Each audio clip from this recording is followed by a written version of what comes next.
Hello everyone. आज हम discuss करेंगे एयर के बारे में, चैप्टर एयर अराउंड अस में से। तो इस वीडियो को एंड तक जरूर देखें। Hello friends, welcome to my channel digital e school. Let's start. तो हम स्टार्ट करते हैं। Have you ever seen air? क्या आपने एयर देखी है? क्या हम में से किसी ने भी एयर को देखा है? नहीं, हम में से किसी ने भी एयर को नहीं देखा, बट हम एयर को फील कर सकते हैं, उसकी प्रेजेंस को महसूस कर सकते हैं। कैसे? जब एयर मूव होती है। जब एयर मूव होती है तब उसकी प्रेजेंस हमें फील होती है, महसूस होती है। और मूविंग एयर को क्या कहते हैं? Wind. Moving air is called wind. जब एयर मूव करती है तो उसे हम बोलते हैं विंड।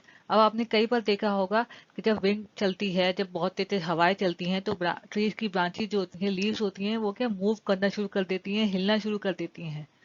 क्यों होता है ऐसा? बिकॉज हवा चलने की वजह से जो एयर है वो मूव हो रही है, तो उसकी प्रेशर की वजह से जो ट्री की लीव्स है, ब्रांचेस हैं, वो मूव हो रही हैं, वो हिल रही हैं।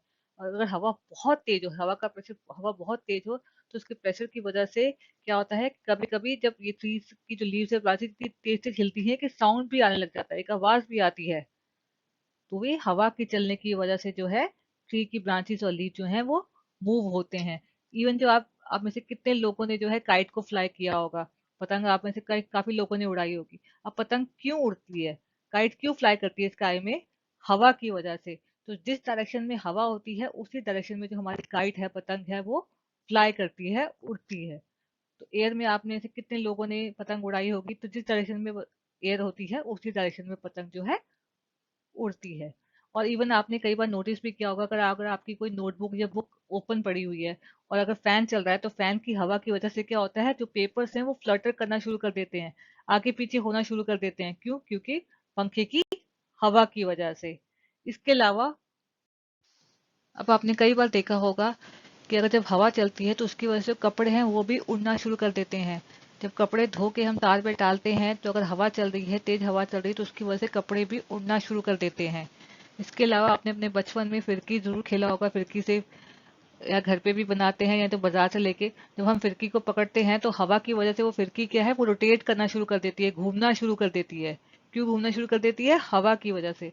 तो इन सब से हम जो है एयर की प्रेजेंस को फील कर सकते हैं। लेकिन एयर किस डायरेक्शन में मूव कर रही है ये हमें कैसे पता चलता है? तो उसके लिए एक डिवाइस होता है जिसे हम कहते हैं वेदर कॉक। तो इस डिवाइस से हमें पता चल जाता है कि एयर जो है किस डायरेक्शन में मूव कर रही है। It is the device which shows the direction in which the air is moving. तो एयर जो है किस डायरेक्शन में मूव कर रही है, इस डिवाइस से हमें पता चल जाता है। Next is air present everywhere around? क्या एयर हमारे आसपास हर जगह पे मौजूद है? तो इसके लिए एक एक्सपेरिमेंट है जो आप घर पे भी परफॉर्म कर सकते हैं। उसके लिए आपको क्या करना है कि आप एक बीकर ले लीजिए, एक बड़ा सा बीकर ले लीजिए, उसमें पानी डाल दीजिए। और बीकर ऐसा लीजिए जो ट्रांसपेरेंट हो, उसमें पानी डाल दीजिए। उसके बाद एक बॉटल ले लीजिए, चाहे आप कोई भी बॉटल ले लीजिए लेकिन ट्रांसपेरेंट बॉटल हो। उसकी कैप उतार दीजिए। उस बॉटल को इन्वर्टेड पोजीशन में, मतलब जैसे फिगर में है उल्टी पोजीशन में, आप उस बीकर में डाल दीजिए जिसके अंदर पानी है। तो आप क्या नोटिस करेंगे, जो पानी है बीकर वाला वो बॉटल के अंदर नहीं जा रहा है। जो बीकर के अंदर पानी है, जैसे ही आपने बॉटल को उल्टी पोजीशन में इन्वर्ट करके उसमें डाला, तो पानी जो है वो बॉटल के अंदर नहीं जा रहा है। ऐसा क्यों हो रहा है? It is because of air present in bottle. क्योंकि बॉटल के अंदर क्या है, एयर प्रेजेंट है।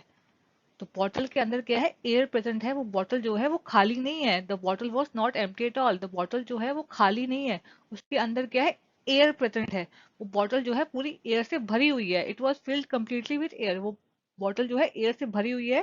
तो इसकी वजह से जो है पानी जो बीकर के अंदर पानी है उसको स्पेस नहीं मिल रहा है बॉटल के अंदर जाने के लिए। क्योंकि बॉटल के अंदर क्या है, एयर भरी हुई है। और एयर जो है वो बाहर आ नहीं पा रही है, क्योंकि उसे भी कोई जगह नहीं मिल रही है बाहर आने के लिए। तो एयर जो है बाहर आ नहीं पा रही है, तो इसलिए पानी जो है बॉटल के अंदर जा नहीं पा रहा है। क्योंकि बॉटल जो है वो पूरी भरी पड़ी है एयर से, तो उसके अंदर अब कोई स्पेस नहीं है, इसलिए पानी जो है वो अंदर नहीं जा पा रहा है। बीकर का जो पानी है वो अंदर नहीं जा पा रहा है। तो जब तक एयर बाहर नहीं आएगी तब तक वो बीकर का पानी अंदर नहीं जा सकता है। Water does not enter the bottle as there was no space for air to escape. क्योंकि बॉटल के अंदर क्या है, एयर भरी हुई है, और एयर जो है बाहर आ नहीं पा रही है, तो इसलिए बीकर का पानी जो है बॉटल के अंदर जा नहीं पा रहा है। क्योंकि बॉटल के अंदर बिल्कुल भी स्पेस खाली नहीं है, पूरी स्पेस जो है एयर ने भरी हुई है। लेकिन उसके बाद आप क्या करें, उस बॉटल को आप जरा सा टिल्ट कर दीजिए। जैसे आप फिगर में देखेंगे, सेकंड फिगर में बॉटल को क्या करें, थोड़ा सा टिल्ट कर दें। तो जैसे ही आप बॉटल को टिल्ट करेंगे तो आप क्या देखेंगे, धीरे धीरे पानी जो है अंदर जा रहा है। लेकिन धीरे धीरे पानी अंदर क्यों जा रहा है, उसके साथ साथ आप देखेंगे कि कुछ बबल्स की फॉर्म में कुछ ये बबल्स भी बाहर आ रहे हैं। ये क्या है, ये एयर है। तो जैसे ही आपने बॉटल को टिल्ट किया तो क्या हुआ कि एयर को स्पेस मिल गई बाहर आने के लिए। तो वो बबल्स की फॉर्म में एयर जो है बाहर आ रही है, तो अंदर बॉटल की स्पेस खाली हो रही है। तो स्पेस खाली हो रही थी इसलिए पानी जो है अंदर जा रहा है उस स्पेस को फिल करने के लिए। मतलब पानी को जो है स्पेस मिल गई अंदर जाने के लिए, क्योंकि एयर जो है वो बाहर आ रही है। तो जैसे ही बॉटल को टिल्ट किया, एयर को स्पेस मिली बाहर आने के लिए, तो वो बबल्स की फॉर्म में बाहर आ गई। और जो पानी था वो धीरे धीरे अंदर जाने लग गया, क्योंकि बॉटल की जो स्पेस है वो खाली हो रही थी। When the bottle was tilted, the air was able to come out in the form of bubbles. तो जैसे ही हमने बॉटल को टिल्ट किया, एयर को स्पेस मिली, जगह मिली बाहर आने के लिए, तो एयर जो है बबल्स की फॉर्म में बाहर आ गई। And the water filled up the empty space that air has occupied. अब एयर बाहर आ रही है तो बॉटल की स्पेस, बॉटल जो है खाली हो रही है, तो उस स्पेस को फिल करने के लिए पानी जो है धीरे धीरे बॉटल के अंदर जा रहा है। तो इस एक्टिविटी से क्या प्रूव होता है, दैट एयर ऑक्यूपाई स्पेस। जो एयर है वो स्पेस ऑक्यूपाई करती है। तो इसका मतलब क्या हुआ कि एयर जो है हमारे आसपास हर जगह पे है और वो स्पेस ऑक्यूपाई करती है। इट हैज नो कलर, इसका कोई कलर नहीं होता है। एंड इट इज ट्रांसपेरेंट, ये बिल्कुल ट्रांसपेरेंट होती है। तभी तो हमें दिखाई नहीं देती, ये ट्रांसपेरेंट होती है, टेस्टलेस होती है, ऑर्डरलेस होती है।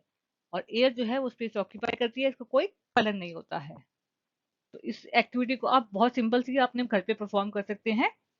जैसे ये प्रूव कर सकते हैं जो एयर है वो हर जगह पे मौजूद है, हमारे आसपास हर जगह पे मौजूद है।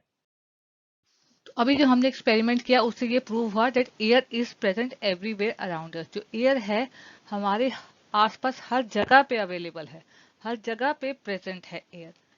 The blanket of air that surround the earth is called atmosphere.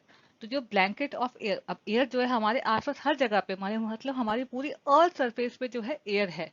तो जो हमारी द ब्लैंकेट ऑफ एयर, जो लेयर ऑफ एयर जो सराउंड करती है हमारी अर्थ को, उसको हम क्या बोलते हैं, एटमॉस्फेयर।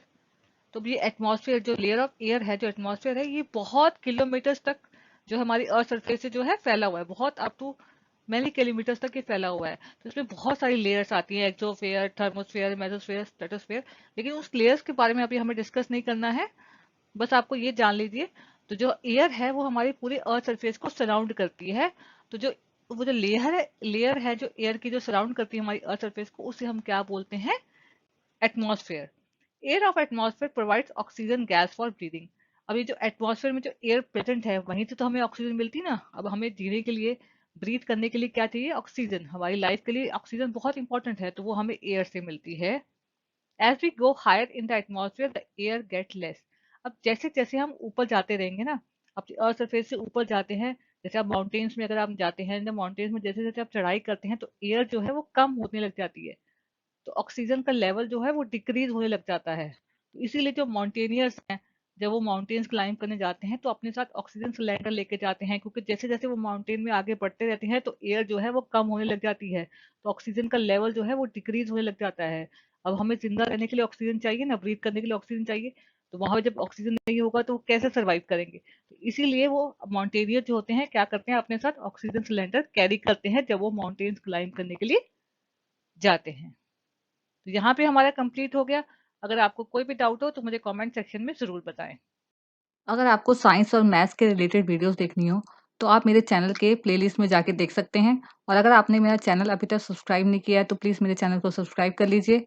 और अगर आपको मेरी वीडियोस पसंद आए तो अपनी फैमिली और फ्रेंड्स के साथ शेयर करें।